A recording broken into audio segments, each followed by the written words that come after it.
Hello, traveler. You're tired, and it's time to rest. We've gathered by the campfire to relax and listen to ancient stories. Grab your cup of warm drink and join us. Let this starry night completely capture our attention.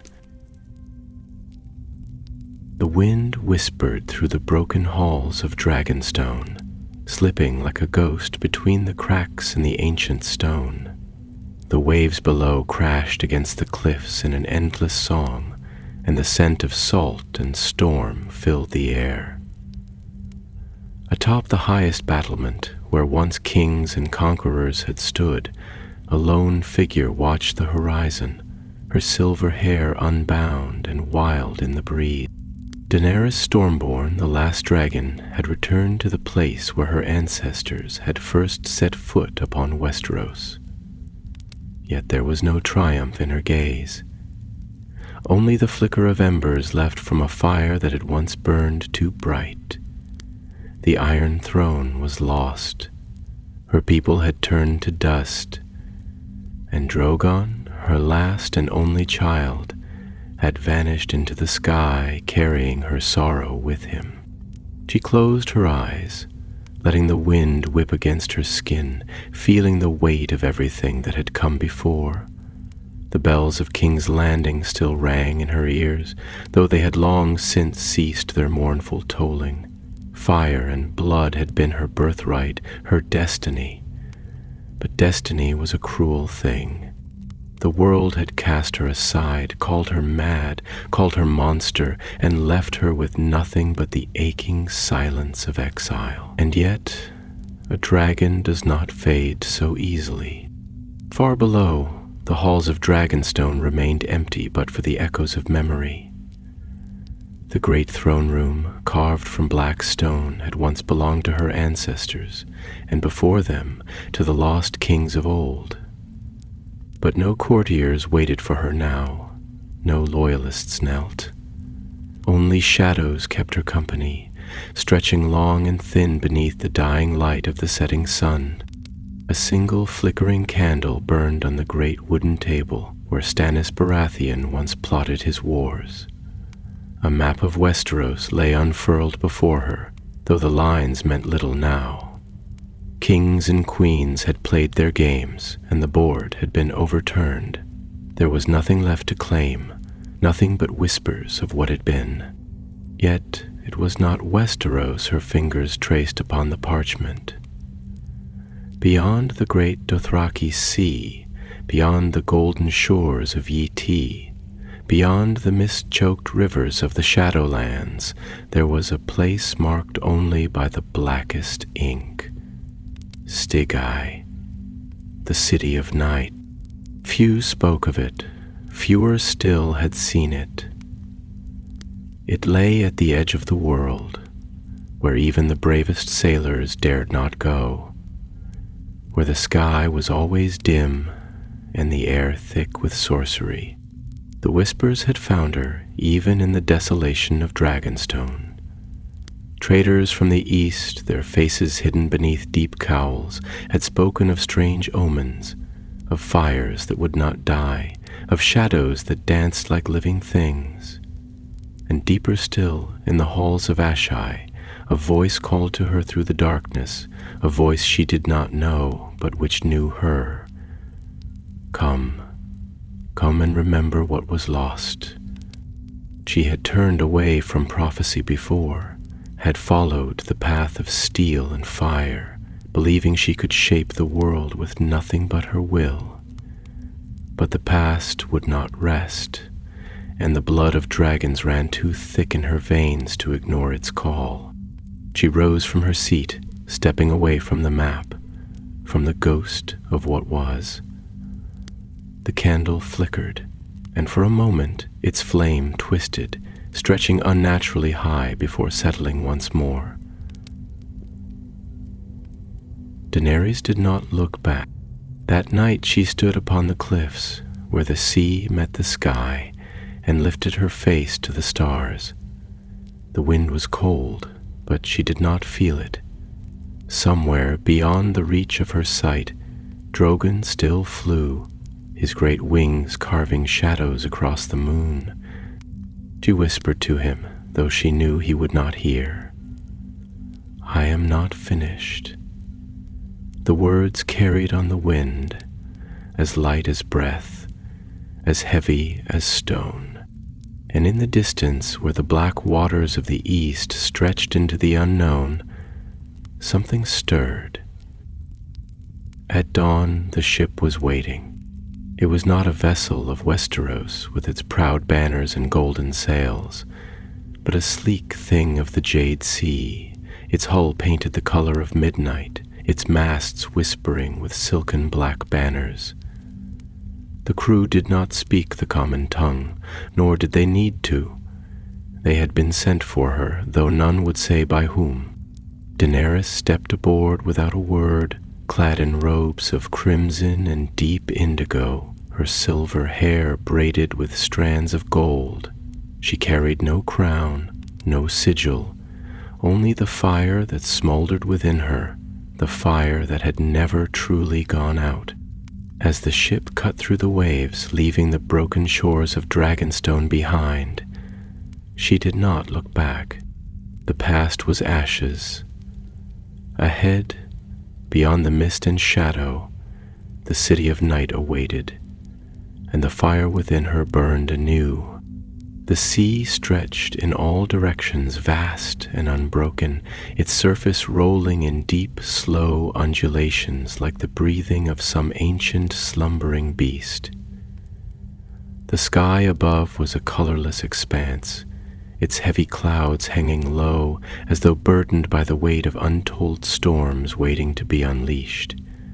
The wind carried whispers across the deck, voices that did not belong to the living, sighing through the rigging and sending the black sails shivering against the mast. The ship itself was unlike those Daenerys had known before, carved of a wood darker than night, its hull etched with symbols that seemed to shift when caught in the corner of one's vision, as if the very grain of the wood held memories of forgotten things. Daenerys stood at the prow, her hands resting lightly against the cold, lacquered rail, her gaze fixed upon the horizon. There was nothing to see but water and sky, but still she watched, as though expecting something to rise from the depths, some remnant of the past returning to her from the dark places of the world. The scent of salt was thick in the air, mingling with the faintest trace of something else, something she could not name. An incense-like fragrance, bitter and rich, as though the very wind carried the remnants of ancient rituals, prayers murmured in tongues long since lost. A voice broke the silence, low and measured, each syllable carrying the weight of careful thought. "You do not sleep." Daenerys did not turn, but she knew the speaker. The captain, or so she had taken him to be, though no one had spoken his name, and she had never seen him give an order. He moved through the ship like a shade, his presence neither commanding nor yielding. A part of the vessel as much as the wood beneath her feet, his robes were woven with threads that caught the light like veins of fire buried in the fabric. His face marked by lines not of age, but of knowledge, as though time itself had traced its fingers across his skin in reverence rather than decay. "There is much to think about," Daenerys said at last, her voice quieter than she had intended, as though the vastness of the sea had swallowed her words before they could truly take shape. She hesitated, then, after a breath, spoke again. "And even in dreams I find no rest. The past does not let me go." The captain stepped forward, his hands clasped loosely behind his back, his gaze following hers into the endless expanse before them. "The past does not hold," he said, almost as if correcting her. "It is we who hold it, clenching our fingers around it until it leaves its marks upon our skin, until it bleeds into the present, staining everything we touch." Daenerys exhaled slowly, her fingers curling slightly against the rail as though testing the truth of his words.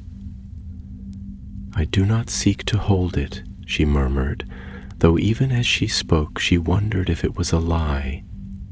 "I seek to understand it, and if I cannot, then I seek to outrun it." A silence stretched between them, not uncomfortable, but heavy, laden with the weight of things unspoken.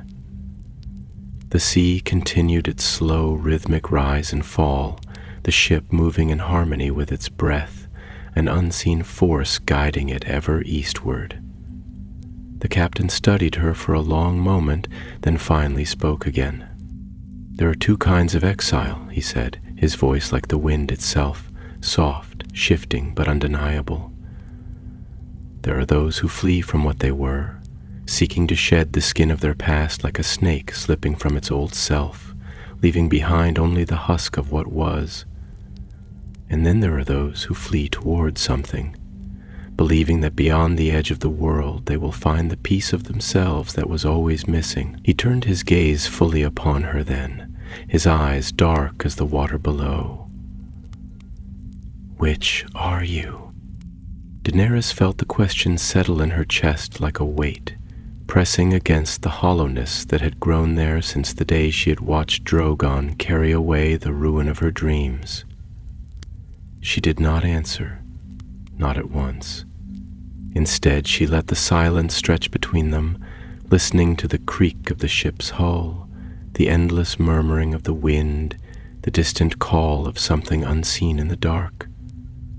Finally she spoke, her voice quieter than before. "I thought I knew," she said, the words barely more than a whisper. "I thought I was the storm, that I was fire, that I could shape the world as I willed it, but the world does not bend so easily, and fire consumes without mercy."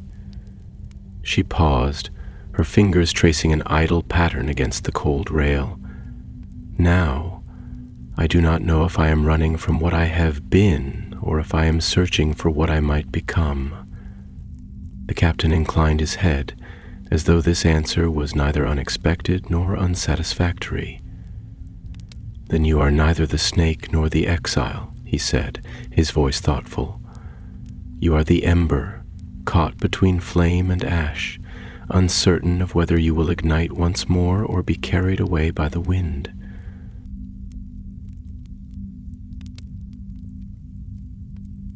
Daenerys turned her head slightly, meeting his gaze for the first time. "And which do you think I will be?" He did not answer. Instead, he reached into the folds of his robe, drawing forth something small, something she could not see clearly in the dim light. He held it out to her, and as she took it, the metal was strangely warm against her fingers. It was a pendant, its shape unfamiliar, etched with sigils that seemed almost to move, shifting as though alive beneath her touch. "When you reach the city of night, you will know," he said simply, "if you still seek to know." And with that, he turned and walked away, disappearing into the shadowed depths of the ship, leaving her alone with the sea, the sky, and the silent weight of the unknown. Daenerys looked down at the pendant in her palm, watching as the sigils flickered in the dim light, as though whispering secrets too ancient for words. The wind brushed against her cheek, cool and damp, carrying with it the scent of salt and something older, something deeper, something that had been waiting in the darkness beyond the world's edge. She closed her fingers around the pendant, pressing it into her palm until she could feel the shape of it against her skin. The past does not hold, but neither does it let go. And somewhere beyond the horizon, the city of night waited. The sea stretched endlessly beneath the pale glow of a moon half swallowed by clouds, its light spilling in restless streaks across the rolling waves, illuminating the ship as it glided like a phantom through the dark waters. The sails, black as the void between the stars, swayed without sound, their silken fabric untouched by the force of the wind, moving as if drawn forward by something unseen. There was a stillness to the night, a strange hush that wrapped around the vessel like an omen, as if even the sky held its breath, waiting, watching. The stars burned faintly overhead, but their light was distant, diffused, like the last glimmers of a fire fading in the depths of a dying hearth. Daenerys stood at the bow, her fingers pressed lightly against the cool wood of the railing, feeling the ship's motion beneath her feet, the slow rise and fall, the pulse of the ocean's breath. It was a rhythm older than kingdoms, older than thrones, older than war. And for the first time in what felt like an age, she was not shaping the world with the force of her will, she was only moving with it, carried upon its back, drifting between the past and the unknowable distance of what lay ahead. The wind wove through her silver hair, lifting it in gentle strands, yet there was something different in the air now, something not entirely natural.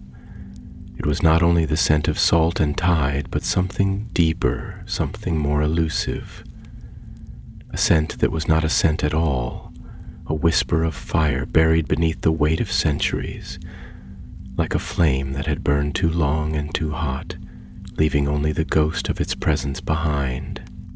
She closed her eyes, listening, feeling.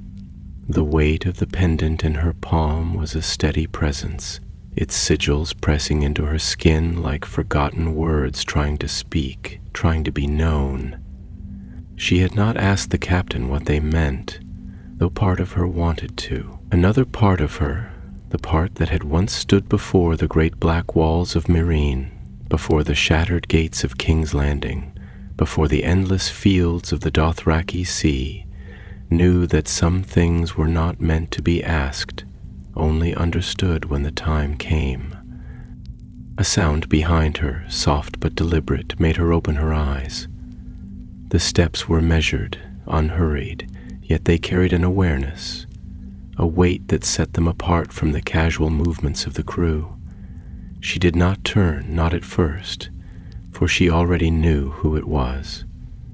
"You do not sleep," came the voice again, that same voice, low and steady, yet filled with something more this time, something almost like curiosity.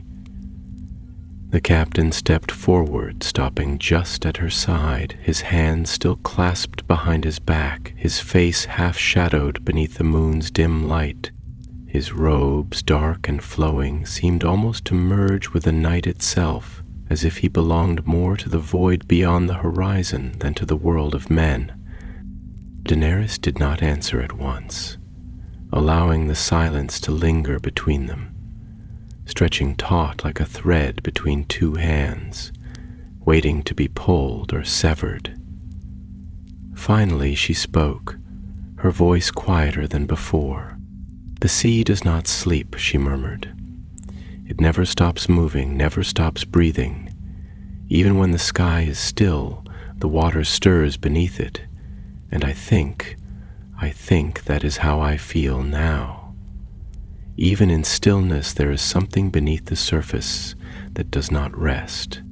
The captain was silent for a moment, as if weighing her words, considering them not as simple conversation but as a thing that must be turned in his hands, examined from all angles before it could be answered.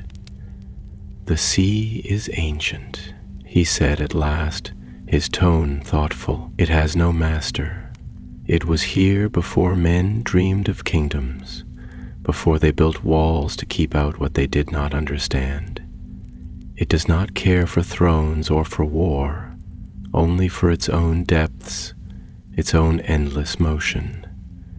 It is neither cruel nor kind, only vast, only eternal." He turned his head slightly, watching her. "Perhaps that is what you have become." Daenerys exhaled, her breath barely audible over the whisper of the wind. "I once believed in destiny," she said, the words slow, measured, as though she were unraveling them from a place long buried. I believed I was fire, that I was meant to cleanse the world, to reshape it, to break the wheel. I thought if I burned away the past, the future would be mine to create. She lifted her hand, looking down at the pendant, its sigil shifting under the faint light. But fire does not shape. It only destroys. And when it is gone, it leaves nothing behind but ash. The captain inclined his head slightly, his expression unreadable, though something in his eyes gleamed with the quiet understanding of one who has walked the edges of the world and seen what lies beyond them. Fire is not only destruction, he said, his voice softer now, like the hush before a storm. It is also rebirth. When a forest burns, it leaves the earth blackened, but beneath the soil the roots wait. And from the ruin something new grows. He paused, watching her. Do you truly believe there is nothing left in you but ash? Daenerys was silent, turning his words over in her mind, feeling them settle like embers in a place she had thought long cold. I do not know what I am anymore, she admitted, and there was something raw in her voice now, something unguarded. I was a queen once. I was a conqueror. I was a mother to something greater than myself, and now... She stopped, shaking her head slightly. Now I am only a woman on a ship, sailing toward something I do not understand. The captain studied her for a long moment, and when he spoke again, his words were careful, deliberate. Perhaps that is the truest thing you have ever been. She looked at him then, truly looked at him, at the lines on his face that seemed carved not by time but by the weight of knowledge, at the way the night seemed to gather around him, not consuming but embracing. There was something ancient in him, something that did not belong to the small, fleeting world of kings and wars and banners. He did not speak further, nor did she, and the silence that stretched between them now was different than before. Not heavy, not uncertain, but something else, something quieter. They stood together at the prow, watching the dark horizon where the sea met the sky, and somewhere, in the vastness beyond, the city of night waited. The ship moved forward, cutting through the endless black waves, and in the air, carried by the wind, there was a whisper of something old, something that had been waiting for her long before she ever set sail. The sea had darkened, no longer a shifting expanse of silver and blue, but a vast abyss, ink-black and bottomless, as if the water itself had ceased to reflect the sky and had instead swallowed the very essence of night. The horizon had become a formless void, and even the stars, once bright pinpricks of light scattered across the heavens, seemed hesitant now, their glow dim and wavering, as if uncertain whether they should shine at all. The ship moved steadily forward, its course unchanged, its purpose unfaltering, but the world around it was shifting, growing heavier, pressing inward with a presence that could not be seen, only felt. A silent watchfulness, an anticipation that settled into the bones and whispered beneath the skin. Daenerys stood alone at the prow, her hands resting lightly against the railing, though her fingers tightened against the wood with each passing moment. She had not realized how far they had traveled, how many days had slipped away into the endless tide, but now, as she gazed ahead into the void, she felt it, a crossing, a threshold not marked by land or stone, but by something deeper, something woven into the very fabric of the world. She had seen strange lands before, had ridden beneath skies that bled red with dusk and dawn, had looked upon mountains crowned with silver mist and rivers that wound like serpents through the earth. But never had she felt this sense of slipping beyond the reach of what was known. of moving into a place that had been waiting, waiting for her, waiting for something long lost to return. She let out a slow breath, but the air did not feel the same against her lips. It was thinner here, not with altitude but with something else, something weightless yet immense, as though the very space around her had been hollowed out and stretched to accommodate what should not fit within the world of men. The silence was not empty. It was full, layered, textured, alive, and though the ship creaked beneath her feet, though the sails still whispered as they caught the wind, though the water still lapped against the hull, none of it seemed real. None of it seemed to belong to the world she had left behind. She was being carried forward, not by tide or current, but by something unseen, something patient, something ancient. A presence. A thought sent a shiver down her spine, though she did not move, did not flinch, did not let her body betray the unease coiling in her chest. She had been watched before, by kings, by slavers, by those who sought to claim her, to use her, to bend her to their will. She had walked into halls where every gaze was a dagger, where every whispered word was a thread in a noose waiting to tighten. She knew what it was to be observed, to be measured, to be judged. But this was different. This was not the gaze of men. A voice, low and smooth as the shifting tide, broke the hush. It is not fear you feel. Daenerys did not turn, did not shift her gaze from the darkness ahead, though she knew the captain had stepped beside her once more, his movements silent, effortless, as though he too belonged more to the void than to the ship that carried them. She did not answer at once, letting his words settle between them, letting them sink into the quiet before she spoke. "No," she murmured at last, her voice softer than she had intended, though not uncertain. "It is not fear." She paused, tilting her head slightly, the wind teasing strands of silver across her cheek. "It is something older." The captain inclined his head as if this answer pleased him, as if he had expected it. He did not press, did not demand explanation, did not seek to unravel her thoughts before she was ready to lay them bare.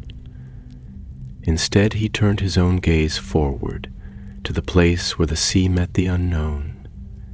His eyes, dark and unreadable, yet filled with a knowing that unsettled her more than any shadow. "This is a place few have seen," he said, and his voice was different now, touched with something almost reverent, almost reluctant, as though he spoke not from knowledge but from remembrance. "And fewer still have left." Daenerys felt something shift inside her, something cold, something sharp, something that had been waiting to be acknowledged. "Is that meant to be a warning?" she asked, her tone calm, though her fingers curled tighter against the railing. The captain did not answer immediately, and when he did, there was no certainty in his words, only thoughtfulness. "It is meant to be truth." He exhaled slowly, his breath barely audible against the wind. There are places where the past does not remain past, places where the world does not move forward, only coils back upon itself, looping endlessly through what was, what could have been, what was lost. This is one of those places. It does not belong to the living, not entirely. It does not belong to the dead, not completely. It is a threshold. Daenerys closed her eyes for a moment, letting the weight of his words settle over her, pressing into the spaces where her doubts lingered, where her thoughts tangled and turned upon themselves like roots, seeking purchase in barren soil. A threshold, a place between. Neither fire nor ash, neither past nor future. It was not a new concept, and yet it felt heavier now, more real. She had spent her life on thresholds, on the precipice of power, on the edge of conquest, caught always between what she had been and what she sought to become. And yet, for the first time, she wondered if she had ever truly crossed one, if she had ever truly become. She opened her eyes, watching the waves shift beneath them, dark as obsidian, smooth as glass. "I have crossed many thresholds," she said, her voice steady, though there was something almost wistful in it, something that had not been there before. "And each time I thought I was leaving behind what I was, that I was shedding my skin, emerging new, remade. But each time I carried the fire with me, and each time it burned me." The captain turned his gaze to her then, and for a long moment he did not speak, did not move, only watched her as if reading something in the space between her words, in the way she held herself, in the way she looked, not at the horizon, but beyond it. "Fire does not burn itself," he said at last, his tone quieter now, almost contemplative. "It is only when it meets something that resists it, something that does not yield, that it consumes. Perhaps it was not the fire that burned you, but the world that would not let itself be shaped." Daenerys turned to him then, studying him as he had studied her, searching for something in the stillness of his expression, in the lines that time had not placed upon his face, but that something else had carved there. "And if the world cannot be shaped?" she asked, her voice barely more than a breath. "If it only takes and twists and swallows?" The captain's lips curled into something that was not quite a smile, something that was neither amusement nor kindness, but something else, something older. "Then one must decide whether they will burn or whether they will become the fire itself." Daenerys did not look away, did not let the words slip past her as mere philosophy, as riddles meant to be pondered and discarded. She held them in her mind, in her chest, let them settle into the hollow places, into the spaces where once she had carried rage and grief and purpose. And as the ship moved ever forward into the unknown, she felt it. Something shifting, something opening, something waiting. The city of night was close, and she was ready. The ship moved forward through a world that no longer felt like the one she had left behind. The sea, though still vast and boundless, had grown impossibly still, its surface smooth as blackened glass, unbroken by waves or wind, as if the ocean itself had ceased to breathe. The sails hung motionless, no longer filled by the whispering winds that had carried them across the known world. Yet the ship did not slow, did not drift without purpose. It was guided by something unseen, something that wove its will into the very fabric of the vessel, pulling it ever onward into the deepening night. Above them, the sky stretched out in an endless dome of darkness, no longer scattered with the familiar constellations she had once traced with her fingers, no longer reflecting the light of a moon that had followed her across so many lands. It was emptier now, vast and formless, a void where even the stars seemed hesitant to shine. It was not a place where time passed in the way it should, where days and nights followed each other in an orderly rhythm. Here there was only the sensation of movement, forward, always forward, towards something just beyond the reach of sight, something that had waited, patient and silent, for her to arrive. Daenerys stood at the prow, her hands curled against the railing, her knuckles white where her grip tightened against the polished wood. She did not remember how long she had stood there, how many hours or days had slipped through her fingers like water. But she did not feel the weight of exhaustion, nor the pull of sleep. It was as if this place existed outside the boundaries of the body, beyond the needs of hunger and rest, as though she had stepped into a place where only thought remained, only consciousness, unburdened by the weaknesses of flesh. She felt it pressing against her skin, this presence that was not a presence, this awareness that wrapped itself around her like the hush before a storm. It was not the same as being watched, not the same as the scrutiny of courtiers and rivals who had once measured her every step, every breath, every word. It was deeper than that, more knowing. It was as though the world itself was listening, was waiting, was whispering without sound, testing the weight of her soul as one might test the strength of iron in a forge, as if it sought to know whether she was something to be tempered or something to be broken. A voice, smooth as the lull between waves, reached her from behind. "You feel it now." She did not turn immediately, letting the silence stretch between them, letting the words settle like mist over water. The captain had spoken as he always did, without question, without doubt, as though he were merely stating something that had always been true, something that had only just now become clear. She inhaled slowly, deeply, tasting the air that was no longer thick with salt, no longer tied to the earth and sea she had known. "Yes," she murmured at last, her voice quieter than she had intended, though no less certain. "I feel it." The captain stepped closer, his movements soundless, as if his feet did not truly touch the deck, as if he were something shaped from the same fabric as the world they were entering. When he spoke again, there was something different in his tone, something that had not been there before. Not command, not guidance, but something almost like caution. "This is not a place that welcomes those who seek to conquer," he said, his gaze fixed on the horizon that no longer seemed to exist, his hands clasped loosely behind his back. "It does not bow to banners or titles, nor does it bend beneath the weight of names.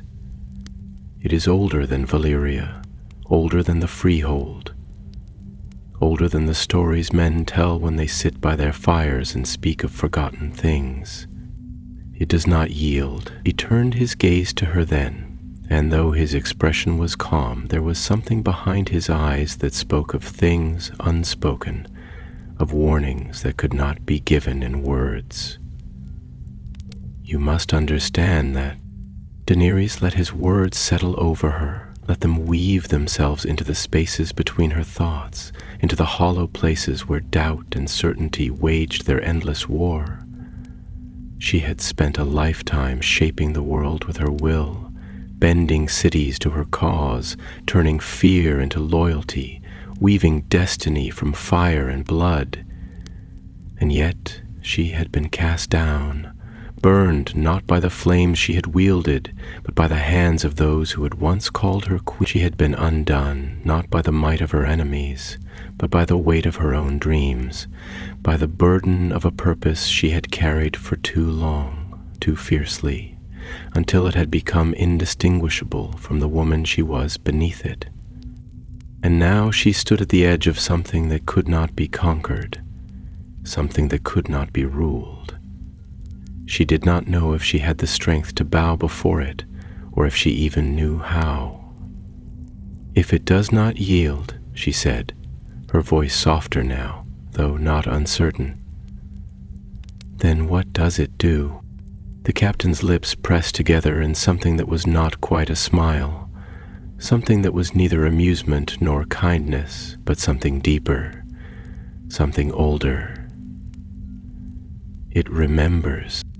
Daenerys frowned slightly, turning her gaze back to the black water that stretched endlessly before them. "Remembers what?" The captain exhaled, slow and measured, as though the answer was too large for a single breath, too heavy for the weight of speech. "Everything," he said at last. "Everything that was, everything that could have been. The echoes of what once was, and the shadows of what was lost. This is a place where the past does not sleep, where it lingers, waiting for those who carry its remnants in their blood, in their bones. It is not a place you can pass through unchanged. It is not a place that will let you leave as you were." Daenerys felt something stir inside her then, something deep and unfamiliar, something that curled at the edges of her thoughts like smoke from a fire that had not yet caught. She had been shaped by the past, by the weight of names she had never known, by the blood that had dictated the course of her life before she had even taken her first breath. She had chased the ghosts of her ancestors, had sought to reclaim something that had never truly been hers, had built herself into the thing they had told her she must become.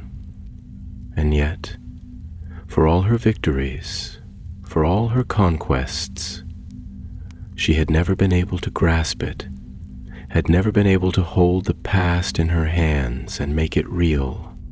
But here in this place, where even time seemed hesitant to move, the past was not a thing to be claimed, nor a thing to be rewritten. It was a thing that waited, and it was waiting for her. She closed her fingers around the pendant at her throat, feeling the warmth of the metal, the strange shifting of the sigils beneath her touch, the whisper of something that felt like breath against her skin. She had never been afraid of ghosts, but she had never truly known them either. The ship moved forward, cutting through the stillness like a blade through silk. And in the distance, beyond the endless black waves, the first shadows of Stygia, the city of night, began to rise from the mist. The ship pressed forward into a realm where the world no longer seemed bound by the rules of men or the reason of gods. The waters below, once restless with the shifting tides, had stilled into something unnaturally smooth, a surface unbroken by wind or wave, as if the sea had forgotten how to breathe. It was blacker than any ocean Daenerys had ever known, not the blue neck of a starless night, nor the deep abyss of the endless waters beyond Valyria, but something deeper, something ancient and knowing, as though the darkness beneath them was not merely the absence of light, but the presence of something else, something vast and waiting. The mist that curled along the horizon had thickened now, rising from the water in slow, deliberate coils, stretching high into the sky, obscuring the heavens in swirling shadows of gray and violet, tinged with something that almost looked like firelight. Though no sun burned in this place, the air itself had changed, growing heavier with each breath, not merely thick with moisture, but dense with something unseen, something felt in the hollows of the chest, in the spaces between heartbeats, something that whispered against the skin like the memory of fingers trailing along a path long forgotten. Daenerys felt it pressing against her, this presence that was not a presence, this weight that did not belong to the world she had left behind. It was not fear that settled in her bones. She had known fear before, had faced it in the eyes of men who wished her dead, in the roar of battle, in the cold certainty of betrayal. No, this was not fear. This was something else. This was recognition. Stygia. The name had been whispered to her before, spoken in half-truths and riddles, in warnings wrapped in silk. a city older than Valyria, older than the Freehold, older than even the first kings of men. A place where shadow ruled, where the past did not remain buried, where time itself was only another ghost walking among the ruins. She had once dismissed such stories, had thought them the myths of those who feared the unknown, the inventions of priests who wished to keep their secrets locked away behind veils of mystery.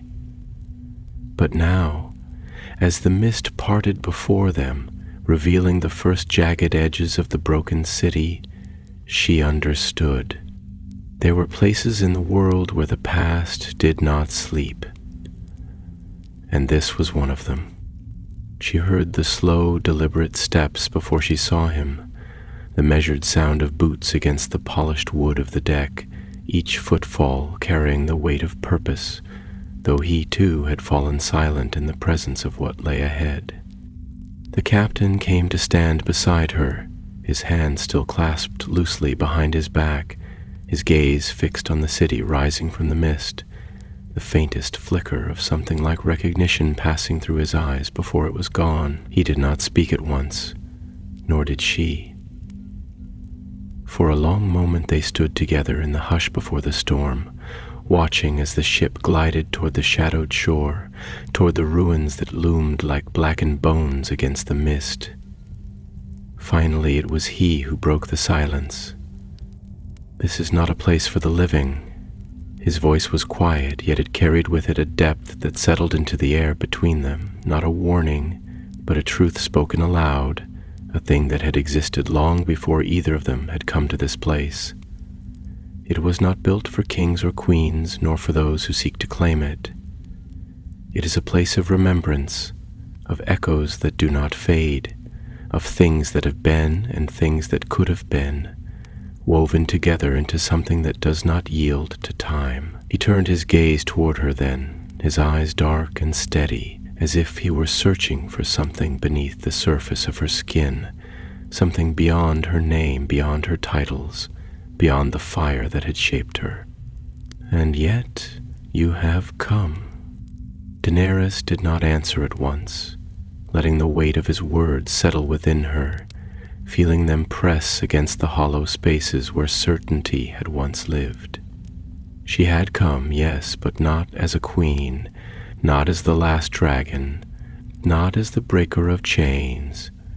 Those names had fallen away in the ashes of her past, burned away beneath the weight of all she had lost.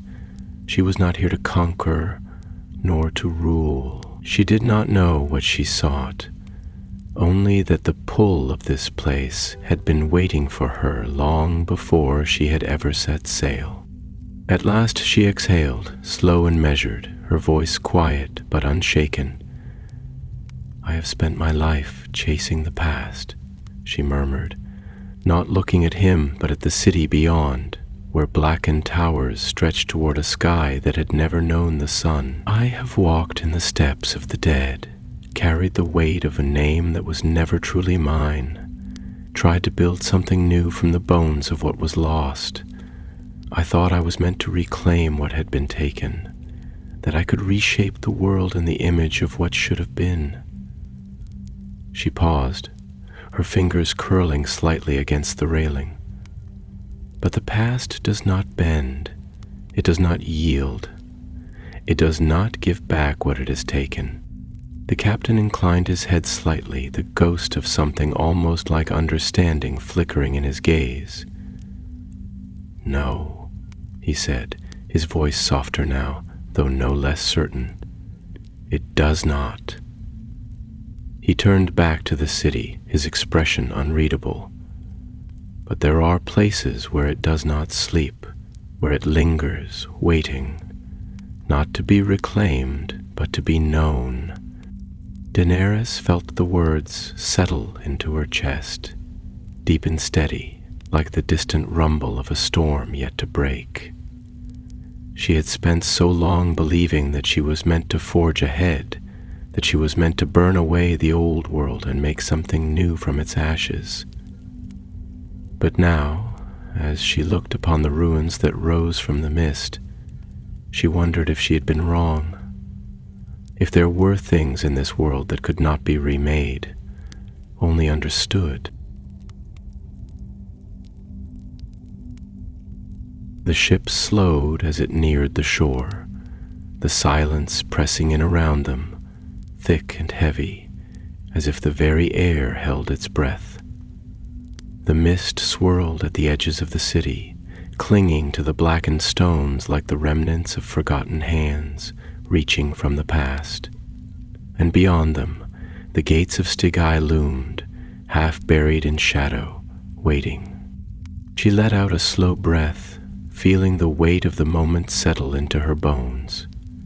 She had come seeking fire, but she had found ghosts instead, and the past was waiting to be known. The ship came to a stop. Though no anchor had been cast, no mooring rope tied to the blackened stones of the shore, it simply ceased its movement, as if the very water beneath it had decided that no further passage was permitted, as if the laws of the natural world had been suspended in this place where time itself had long since unraveled into something else. The mist thickened, curling along the deck, sliding between the wooden slats, reaching toward Daenerys' feet like the grasping fingers of a presence unseen, tasting the weight of her existence, measuring her against something unspoken. The air was different here, heavier, thick with the scent of damp stone and something older, something metallic and sharp, like the lingering memory of blood long since dried. Though no corpses lay on the shore, no bones jutted from the ground to mark the passage of the dead, and yet the presence of death was woven into the very breath of the city before her, into the silent gaping windows of ruined towers, into the cracks that ran like veins along the walls that had stood for millennia. Stygia, the city of night. It rose from the mist like a relic of a world that had never belonged to the living. Its black stones jagged against the gray sky, its spires broken and leaning, as if the weight of all the centuries it had endured had pressed down upon it, bending it, yet never fully breaking it. It had the look of something not abandoned, but left behind, as if the ones who had built it had stepped away, vanishing into the folds of time without a word, without a trace, leaving only the echo of their existence, carved into the hollow spaces of the city's vast, empty halls. The streets, if they could even be called such, were uneven, made not of cobblestone, but of something darker, smoother, as if the ground itself had been shaped by hands long forgotten, as if it had been melted into form and left to cool into something neither natural nor wholly unnatural. And the silence, it was not the silence of emptiness, not the absence of voices or movement, but something deeper, something layered, as if the city itself was waiting, listening, holding its breath for something that had not yet come. Daenerys stood at the edge of the deck, unmoving, her gaze locked on the distant archways that led into the heart of the city, her fingers tightening slightly against the wood of the railing. There was something in her chest now, something that curled tight and coiled like a serpent, not fear, not dread, but the weight of knowing that she stood upon the precipice of something that would not let her leave unchanged. She had felt this before in the great halls of the warlocks of Qarth, in the House of the Undying, where visions had clawed at the edges of her mind, where whispers had tried to shape her fate, where the past and the future had blurred into something twisted, something that had sought to take her, to consume her. But this was different. The warlocks had tried to ensnare her with falsehoods, with illusions spun from desire and grief. But Stygia did not lure, did not deceive. It simply was. She felt the captain's presence before he spoke, felt the weight of his gaze settling upon her, though she did not turn. His voice, when it came, was quiet, steady, but there was something beneath it now, something that had not been there before. Not caution, not warning, but something almost like expectation. There are places in this world where the past is only a shadow, where memory fades into dust, where time moves forward and does not look back. And then there are places like this. He stepped closer, his hands still clasped behind his back, his gaze fixed on the same distant towers, the same empty halls. Places where time does not move, where it coils around itself like a serpent devouring its own tail, where the past does not remain past. Daenerys exhaled slowly, her breath barely visible in the heavy air, though she felt it, felt the weight of the moment pressing into her skin, into her ribs. "And if I step forward," she murmured, tilting her head slightly but not looking at him, her eyes still fixed on the waiting city, "if I walk into the place where time has forgotten how to move, will it recognize me? Will it see me as something that belongs?" The captain was silent for a moment, his gaze unreadable, though there was something behind it, something deeper, something knowing. "Perhaps," he said at last, and his voice was softer now, not uncertainty, but something else, something almost like reverence. "Or perhaps it has been waiting for you." Daenerys turned to him then, her silver hair catching in the faint movement of the wind, though it did not move as it once had, did not whip or dance. Here even the wind seemed to move with hesitation, as if uncertain whether it should exist at all. She studied him, the sharp lines of his face, the dark depth of his eyes that seemed to hold the knowledge of things that had never been spoken aloud. "You have been here before," she said, not as a question, but as a statement, as a thing that had already settled into the air between them, undeniable. The captain did not answer at once, though the corner of his mouth twitched. Not quite a smile, not quite an acknowledgement. "No one comes to Steigai for the first time," he said at last, his voice quieter now, almost lost to the stillness. "They only return." Daenerys did not ask what he meant. She already knew. She turned back toward the city, inhaling deeply, letting the scent of stone and shadow settle in her lungs, feeling the weight of it in her blood. She had crossed so many thresholds in her life, had walked through fire and ash, had passed through the ruins of the past and tried to shape something new from their bones. But this was not a threshold of conquest, not a gate that could be broken by force or by will. This was something else. She let go of the railing, let her hands fall to her sides, let her fingers brush against the pendant at her throat, feeling the warmth of the metal against her skin, the way the sigils shifted beneath her touch, as though they too were waiting. And then, without another word, she stepped forward. The gangplank did not creak beneath her feet. The stones of the shore did not shift or crack. The city did not react to her presence, did not rise to greet her, did not shudder or stir. But the air did. It thickened, deepened, curled around her like unseen hands pressing against her skin, feeling, testing, weighing the presence of her existence against the fabric of this place. She kept walking, slow, steady, her steps deliberate, her breath even. She did not falter, she did not look back. Behind her the ship remained where it was, unmoving, untouched by tide or current. And in the distance, beyond the jagged ruins of Steigai, something stirred. Not a sound, not a voice, not a presence that could be seen, but something waiting. The city rose around her, immense and ancient, yet utterly silent, as though time itself had unraveled within its walls and left only the hollow echo of something that had once been alive. The mist curled between the ruins, thick and slow-moving, coiling in the dark crevices of broken towers and pooling in the gaps where stone had crumbled away, as though reluctant to leave the places where memory had taken root. The buildings, carved from blackened stone that bore the marks of something beyond mere erosion, loomed on either side of her, their facades worn smooth by centuries of wind and time, yet untouched by the vines and roots that should have long since claimed them.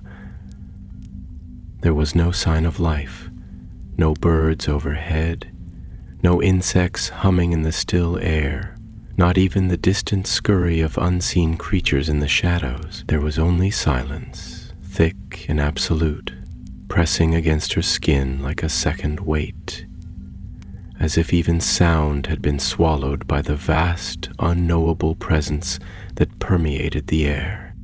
Daenerys moved slowly, her steps careful, though she did not know why. There was no danger she could see, no threat that lurked in the archways or beneath the shattered bridges that stretched across the streets like the broken ribs of some great, long-dead beast. And yet, she felt it, the weight of something watching, not with eyes, not with form, but with the sheer vastness of something that existed beyond the limits of what could be seen. It was not like the scrutiny of men, not the measuring glances of lords in their golden halls, nor the predatory hunger of slavers and kings who sought to claim and possess. This was different. It was not watching her as one watches a stranger, nor even as one watches a threat. It was watching her as one might watch a story that has been left unfinished, a thread that had frayed and been lost to the wind, now finding its way back to the loom. She ran her fingers lightly along the edge of a stone pillar, its surface cold beneath her touch, smoother than it should have been, as though it had been polished not by hands but by something else, something greater, something ancient. There were no inscriptions, no sigils carved into the walls to mark who had built this place, no banners that had once flown to declare a kingdom's name. And yet, it did not feel forgotten. It did not feel abandoned. She paused at an intersection where the streets split in 3 directions, each path leading deeper into the vastness of the city, each equally shrouded in mist. She let out a slow breath, tilting her head slightly as she listened, as if the city itself would guide her, as if it would tell her where she was meant to go. The air did not stir. The silence did not break, and yet there was a pull, something beneath the surface of thought, something she could not name but could not deny. The past does not remain past. The voice was low, smooth, slipping through the hush like a whisper across water, and though she had expected him to follow, had known he would not remain on the ship, she still felt the weight of his presence settle beside her like a shadow stretching long in the fading light. The captain stood a few steps behind her, his dark robes blending seamlessly into the mist, his hands still clasped behind his back, his face unreadable in the dimness. He did not speak again at once, nor did he move closer, as though he too knew that this was not a place that welcomed haste, that here one must move with purpose, or not at all. Daenerys did not turn to face him, keeping her gaze on the paths ahead, though she felt the weight of his words settle into the spaces between her thoughts. "No," she murmured, more to herself than to him. "It does not." She let her fingers trail against the cold stone once more, then lowered her hand, inhaling deeply, tasting the air that was neither fresh nor stale, but something else entirely, something untouched by the world beyond these walls. "Do you know this place?" The captain exhaled, a slow, measured breath, not hesitation, but something like calculation, as though he were deciding how much truth could be spoken in a place where truth itself might not belong. "No one knows, Steigai," he said at last, his voice quiet, though it did not waver. "They only remember it." Daenerys frowned slightly, though not in confusion. She understood what he meant, though she did not know how she understood, only that the truth of his words pressed against her as firmly as the weight of the city itself. She had always believed that knowledge was power, that understanding the past was the key to shaping the future, that history could be studied, unraveled, rewritten. But this was not history. This was not something that could be learned through scrolls or whispered in the halls of scholars. This was something else. This was memory, not as a thing of the mind, but as a thing that lived, that existed beyond the grasp of time. She let her gaze drift to the mist-covered streets ahead once more, feeling the pull again, that strange, subtle urging that was neither direction nor command, but something deeper, something more instinctive. She did not question it. She simply moved. The captain followed, silent as ever, his footsteps making no sound against the smooth black stones beneath them. They passed beneath the arch of a bridge that led nowhere, its other half having long since crumbled into nothingness, and beneath it the mist swirled like water in a tide pool, shifting and eddying as though stirred by an unseen hand. The buildings here were taller, their windows empty, their doorways gaping, yet none of them felt as though they had ever been homes. There was no sign that anyone had ever lived here, no remnants of life left behind, no broken pottery, no discarded tools, no faded murals depicting the gods of forgotten ages. Only stone, only silence. And then, without warning, the silence changed. It did not break, it did not shatter, it did not explode into sound. It simply deepened. Daenerys stopped, her breath caught in her throat, her fingers curling slightly, not in fear, but in recognition, in the quiet certainty that something had just shifted, something vast and immeasurable, something not seen but felt, like the moment before a storm, when the air thickens and the sky holds its breath. She turned her head slightly, though not toward the captain, not toward anything, only toward the unseen presence that had settled into the city like an unseen tide creeping over the shore.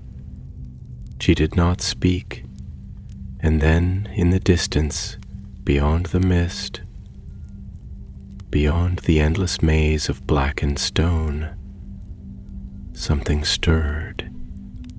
A shape, a shadow, moving, not toward her, but waiting for her to come, waiting for her to remember.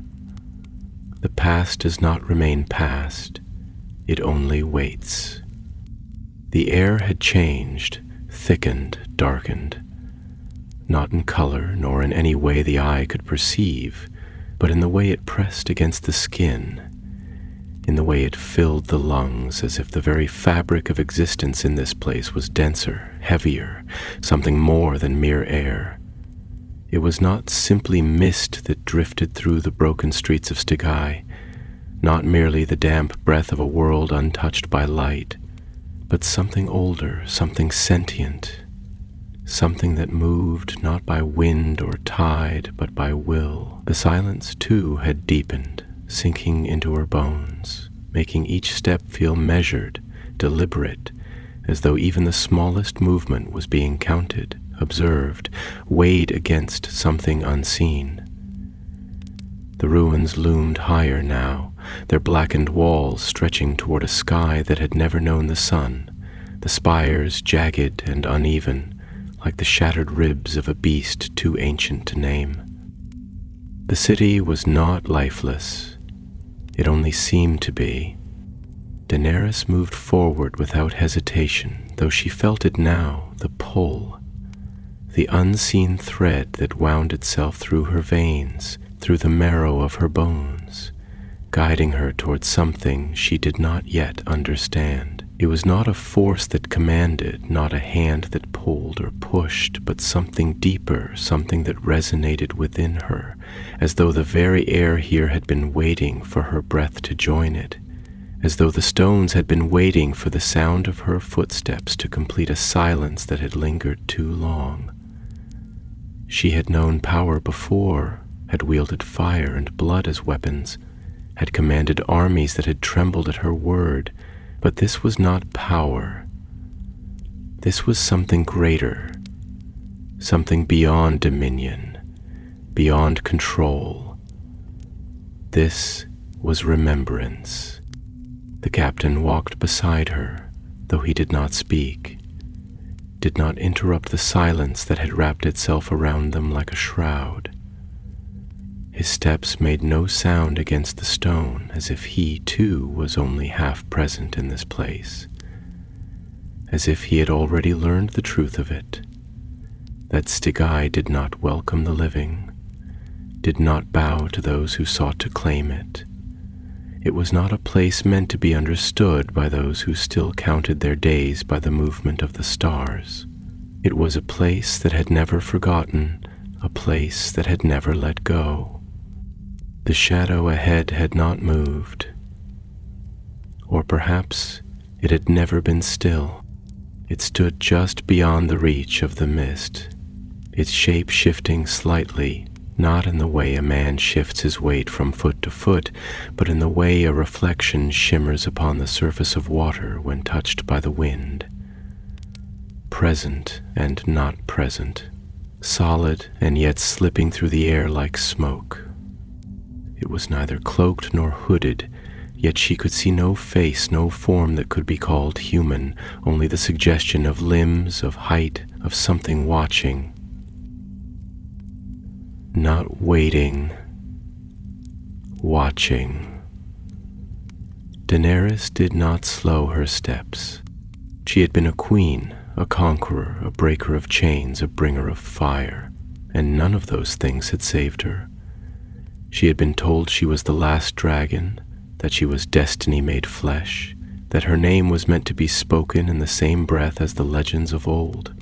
But here, in this place, where the past had never died, where time had coiled back upon itself like a serpent devouring its own tail, she knew that names meant nothing, that crowns were only weight upon the skull, that thrones were only stone, and that history did not care for the ambitions of the living.